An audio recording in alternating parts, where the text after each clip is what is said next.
Welcome to Story Grove, where we share screen-free stories for kids without noisy advertisements. We hope you enjoy.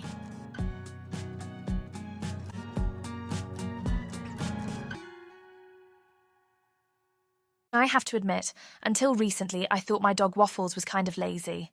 Don't get me wrong. He's a great dog. Floppy ears, big eyes, tail like a metronome. He's always happy to see me, and he's never chewed up anything truly valuable. Unless you count the time he dismantled my science fair volcano for suspicious bubbling. But when it comes to energy, forget it. You throw a ball, he watches it bounce once, then lies down. You go for a walk, he stops to sniff every ant trail. And fetch? He'll chase the stick. Once. Then he brings it halfway back and drops it like, "You want it? You get it." So, yeah.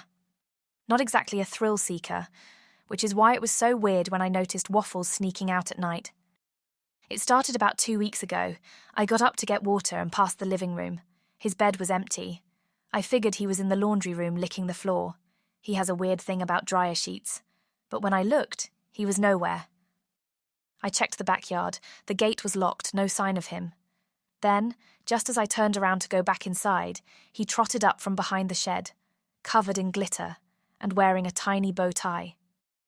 The next morning, he acted totally normal, tail wagging, tongue flopping, big, sleepy eyes. But that night, same thing, gone again. This time, he came back with a leaf tucked behind one ear, and what I'm pretty sure was a jelly bean stuck to his paw. For a while, I thought I was imagining it, until the night I decided to follow him. It was a Friday. I had no school the next day, and Waffles had just flopped dramatically onto his dog bed after dinner like usual. I waited, pretended to read, watched him through slits in my book. At exactly 11:42 p.m, he stood up, stretched, sniffed the air, then padded quietly to the back door, where he tapped the corner of the mat 3 times with his paw. To my shock, a little panel slid open in the wall, a tunnel, glowing faintly blue. Waffles slipped inside and disappeared. I stared. Then I grabbed my sneakers, a flashlight, and a peanut butter granola bar and crawled in after him. The tunnel was narrow and warm and smelled like root beer and hay. It opened into a wider path lined with glowing mushrooms. I followed the sound of paw steps. And what I found was unbelievable. There was an entire underground delivery network under our neighborhood. Lanterns hung from vines, critters bustled through tiny booths, passing notes and parcels. A badger wearing a visor flipped through a clipboard. A squirrel with a headset was yelling into a walnut shell. And there, right in the middle of the action, was Waffles, wearing a little messenger sash that read, "Swift Paws Express." I watched as he approached a chipmunk at a tall counter, who handed him a package wrapped in beeswax paper. "Delivery to the Great Hollow," the chipmunk said. "High priority, due before sunrise, mind the frogs." Waffles gave a proud bark and bounded off. I ducked behind a stack of hay crates and followed. The woods were quiet except for the crickets and the occasional hoot. Waffles moved like a pro, zigzagging across roots, sneaking through fences, splashing across a shallow stream. He had a route. But just as we reached the edge of a clearing, trouble arrived. 3 raccoons dropped down from a tree branch. They wore matching bandanas and smelled like pickles and mischief. "Look what we have here," sneered the one in the middle condescendingly.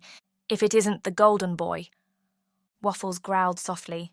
"The parcel, mutt," the raccoon said, cracking his knuckles.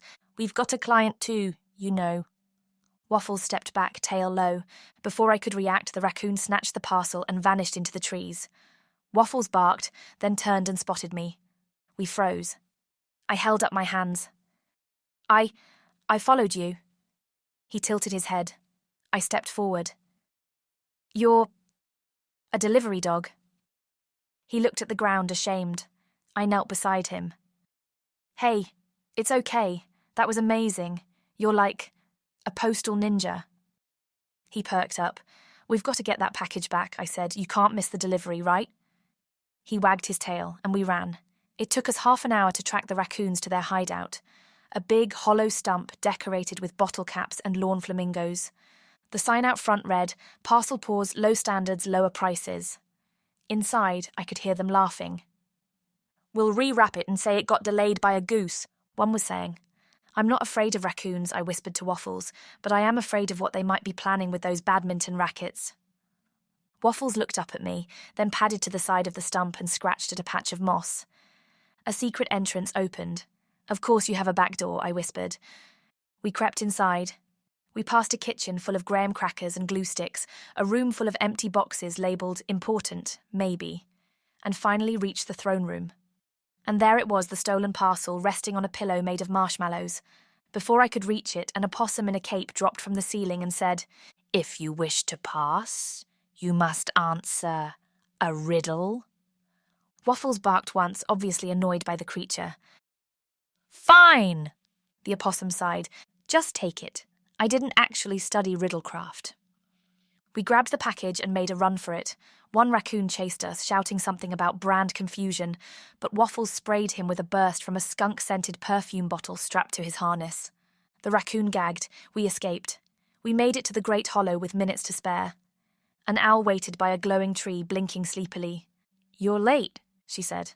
"Technically not," I said, holding out the package. She opened it. Inside was a little music box.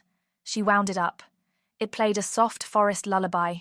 From a nest above, 3 baby owlets peeked over the edge and cooed. The owl nodded. "Thank you." She looked at Waffles. "And the pup?"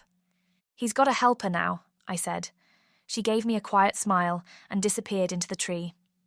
The next day, Waffles curled up in his bed and snored like nothing had happened.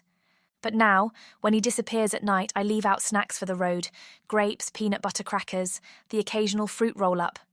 And sometimes I get deliveries too, like a perfectly timed missing glove, or a note that says "good luck on your test." Once I got a drawing I'd lost a year ago, folded up with a flower pressed inside. And every time the sticker on the envelope says, "Swift Paws Express, we deliver more than mail." And Waffles, he's still a terrible fetcher, but he's the best friend I've ever had, and probably the coolest dog in town, even if nobody knows it but me. Thanks for listening to today's story. We hope you enjoyed it and feel calm and cozy. If you'd like more screen-free, ad-free and wholesome stories, don't forget to follow our channel. Or hop on over to our YouTube channel for even more wholesome screen-free tales. See you next time.